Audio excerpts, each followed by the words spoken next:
Tinokuchingamidzai muchirongwa Deep Secrets and Confessions.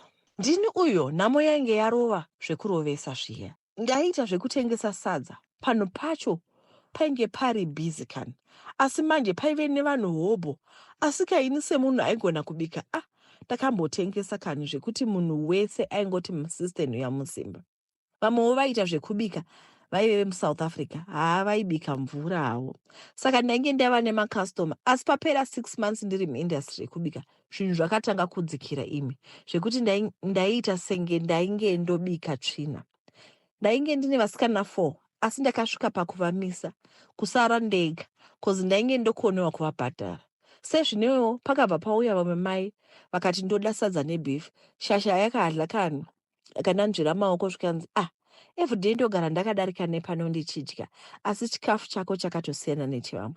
Ndikati maita basa vasikana. Sezvinewo nyaya dzakatsva kani kusvika pakutozoziva kuti naivo mai ava vaive nerestaurant mutauni.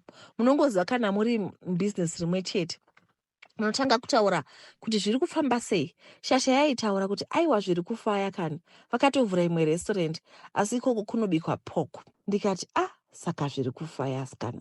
Kanzi makore ano zvoda kugara here mainini, sepenyu pano apa pane competition stereki, munoendawo kumasowe. Ndikati taurai zvenyu. Zuva rakatozopera ndatengesa kani, vanhu vakatombouya, aiwa ndakaswera ndakafara. Vakazooneka zvavo vakati ndakanga makukuudzai zita ndonzi Maitadi. Ndikati ndafara nekukuziya akoma, ini ndinonzi Mai Junior. Takaonekana naMaitadi vakaenda zvavo, iniwo ndakange ndava bhizi kutotengesa kuti ndichaisa. Akava mazuva aifamba, Maitadi vakazodzoka vakati mainini pane pandakanzwa kunobatsirwa ameno kana makasununguka timboenda. Ndikati hapana chakashata, toenda weekend cause handishandi. Weekend yakasvika, Maitadi vakafuma kuuya kumba kwangu. Takaenda kumba kwasekuru, asi vainzi vanoita zvechivanhu kana wada, futi zvechiprofita vanoita. Indikati ndoda zvechivanhu. Sekuru vakabva varovanisa hakata dzavo. Zvikanzi musukuru, hondo dzawakatarisana nadzo dzakarema. Ndiri kuona uchiita bhizinesi rekubika, asi zvakamboti fambei chaizvo. Wakatosvika pakuvaka imba, asi ko zvino zvinhu zvadzikira. Ndakadayira ndikati hongu sekuru, zvikanzi zvinhu zvidiki izvi chana chemwana wangu. Ndoda uye nedombo rimwe chete repaunoshandira. Sezvinewo Maitadi vainge vandiudza kuti zvinhu zvebhizinesi kazhinji sekuru vanoda ivhu kana dombo, saka just in case ingotora. Ndakabva ndaburitsa mubhegi.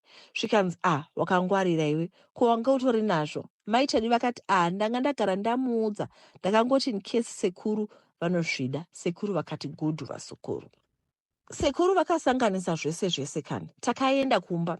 Pasinawo 3 days, makastoma ainge odzoka zvekuti basa rakange rakuwandisa. Ndakashedza umwe musikana. Pasina 3 months ndakanga ndeshedza vasikana vose ini.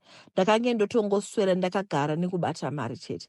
Asika yakazosvika nguva yekunzi Maitadi naMai Junior, unofanira kunotenda sekuru. Ati taura zvako, tisu avo kwasekuru.